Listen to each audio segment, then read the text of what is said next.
Usiku huo, Riley alilala akalala, kisha aliamka baada ya kusikia sauti ndogo ya mtoto akilia.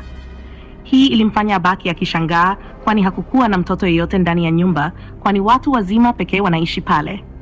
Kufuatia sauti hiyo, Riley alikutana na Amelia, lakini alishangaa kuona mwili wa Amelia umejirefusha. Ghafla, Amelia alikamata mkono wa Riley kwa nguvu. Riley alipiga kelele, lakini kisha Riley aligundua kuwa yote haya yalikuwa ndoto tu. Alipoamka na kujitambua katikati ya usiku, alishtuka kumwona Amelia tena. Hii mara macho yake yalikuwa yakiwa na mwangaza mweupe akiwa akichunguza kifaa cha Riley. Pole pole, Amelia alikimbilia Riley, akimfanya ajisikie hofu hadi alipoamka mara nyingine tena. Katika kijiji kimoja huko Rombo mkoani Arusha, walizaliwa watoto si kwa sababu ya kuja kuishi, bali kama vyombo vya kuzuia mama yao kuzeeka. Tunamwona mwanamke ambaye alikuwa akiwaangalia watoto wake mapacha. Amelia aliishi peke yake katika nyumba yake kubwa iliyoko Rombo, Arusha. Nyumba yake ilikuwa imejificha ndani ya msitu, mbali na makazi yoyote ya karibu. Amelia aliwapenda sana watoto wake mapacha na alikuwa makini sana katika kuwalea. Wakati Amelia alipokuwa akimlaza mtoto mmoja, mtoto mwingine mapacha alikuwa ameachwa chumbani. Wanaonekana watu wawili wakisogelea nyumba ya Amelia. Lengo lao pekee ilikuwa ni kuiba watoto wa Amelia.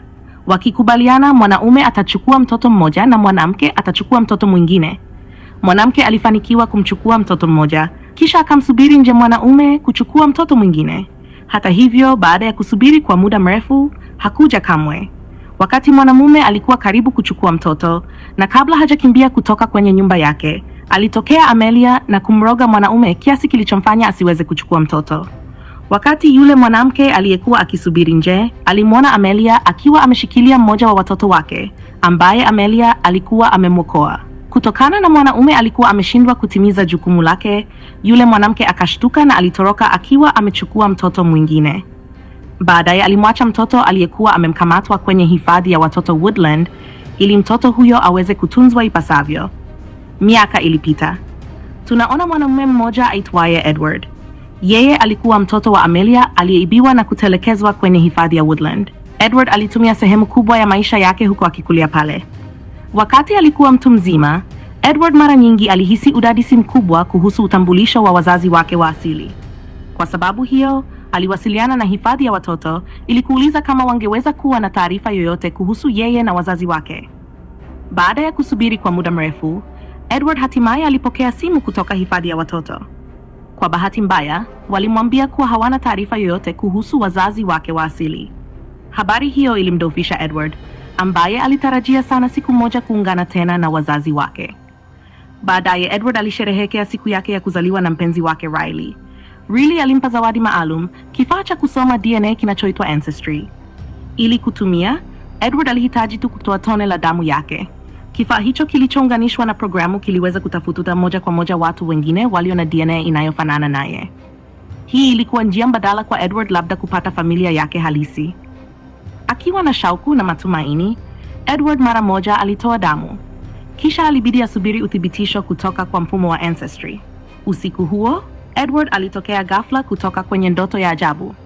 Alipokagua simu yake, alishangaa na furaha kuona kuwa DNA yake ilithibitishwa kuwa inafanana 100% na mwanaume aitwaye Manuel. Ikimaanisha Manuel na Edward walihusiana kibiolojia. Kwa maneno mengine, walikuwa ndugu mapacha. Edward mara moja alitafuta taarifa za mawasiliano ya Manuel na kumpigia mara moja.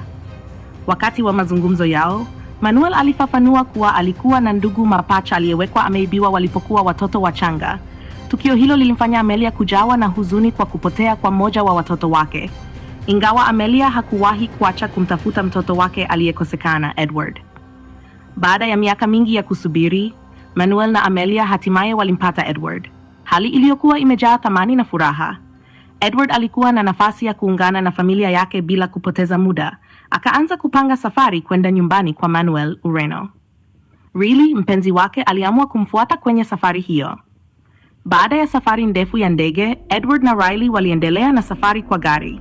Wakiwa wa njia, walisimama kuuliza maelekezo kutoka kwa mwanamke wa eneo fulani akiuza bidhaa kando ya barabara. Awali mwanamke alikuwa mkarimu kwa Riley, lakini wakati Riley alionyesha picha ya nyumba ya Manuel, uso wa mwanamke huyo ghafla ukageuka kuwa baridi na usio mkarimu. Alisema kwa ukali, "Ondokeni hapa. Riley aliyechanganyikiwa na mwonekano wake, aliendelea mbele. Kwa bahati nzuri, Edward na Riley hatimaye walipata barabara sahihi na walifika salama nyumbani kwa Manuel. Walipofika, walikaribishwa kwa furaha na Manuel aliyokuwa akiwasubiri mbele ya nyumba. Edward alifurahia kuungana na ndugu wake mapacha aliyepotea kwa muda mrefu, na Riley alihisi hisia sawa. Manuel aliwaita ndani na kuwaonyesha nyumba kwa haraka. Jumba la familia lilikuwa kubwa sana na lilizungukwa na msitu mzuri wa kitropiki na maeneo wazi ambayo yalifanya jumba hilo liwe lenye heshima zaidi. Ndani yake lilikuwa limepambwa kwa uzuri na kuandaliwa vizuri. Walipokuwa ndani ya jumba, Edward na Riley walivutiwa na picha ya Amelia. Alionekana mrembo sana kwenye picha. Hata hivyo, hawakuweza kumwona Amelia kwa sababu Amelia alikuwa akipumzika. Usiku huo, Edward akalala na kuota tena ndoto. Alishituka katikati ya usiku na kushangaa kuona Manuel akiingia chumbani kwake. Manuel alitaka kumpeleka Edward kumwona Amelia. Edward aliamua kufuata hadi chumba cha Amelia. Alipofika Edward kumwona Amelia, alihisi mchanganyiko wa hisia, hasa hofu kwa sababu hakuwahi kuiona kama alivyotarajia.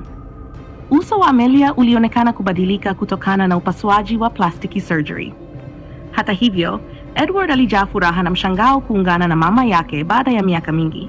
Amelia pia alifurahia kuona Edward na kuonyesha shukrani kwa jinsi mwanae alivyokuwa mrembo na mzima. Asubuhi ya baadaye, Edward alishirikisha habari njema na Riley, ambaye alifurahi sana kusikia kuhusu mkutano wake wa kwanza na Amelia. Baadaye Riley alitumia muda wake kuchora ndege, kipenzi cha Manuel, wakati Amelia alikuwa akitembea karibu. Walianza kuzungumza kuhusu mambo mbalimbali kutoka mjini hadi historia ya nyumba ya Amelia. Hata hivyo, kwa sababu fulani, Riley alianza kujihisi kutokuwa na amani karibu na Amelia. Hakuwa na sababu ya wazi, lakini kitu kuhusu mwanamke huyo kilimfanya awe na hofu. Wakati hali ikawa kali, Riley aliamua kumaliza mazungumzo na kurudi chumbani mwake. Usiku ulipofika, Riley alienda chooni. Baada ya kutumia choo, alisikia mazungumzo makali kati ya Amelia na Manuel. Kwa udadisi, Riley alisikiliza kwa ukimya. Walizungumza Kihispania na alitumia app ya kutafsiri kwenye simu yake kuelewa walichosema. Alisikia mambo ya kustaajabisha. Amelia alikuwa akizungumza kuhusu jinsi hakuwezi kusubiri kuwa binti tena. Riley alijua kuwa Manuel bado analala kitanda kimoja na Amelia licha ya kuwa mtu mzima. Ghafla Amelia alitaja kuwa Riley alikuwa anawasiliza. Jambo lilimfanya Riley kutoroka haraka. Alienda kwa Edward na kumwambia kila kitu.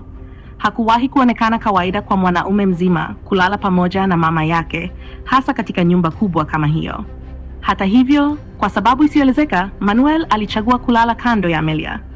Asubuhi ya pili, Riley alijaribu kumpigia simu rafiki yake, lakini mtandao katika nyumba hiyo ulikuwa dhaifu sana, hivyo haikuwezekana kupiga simu.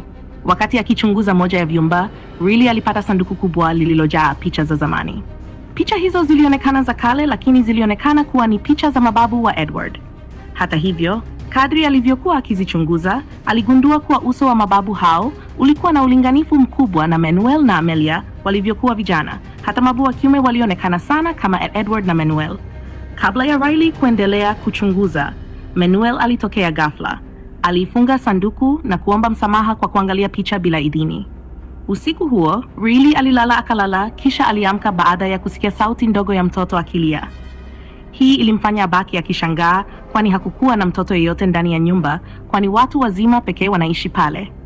Kufuatia sauti hiyo, Riley alikutana na Amelia, lakini alishangaa kuona mwili wa Amelia umejirefusha.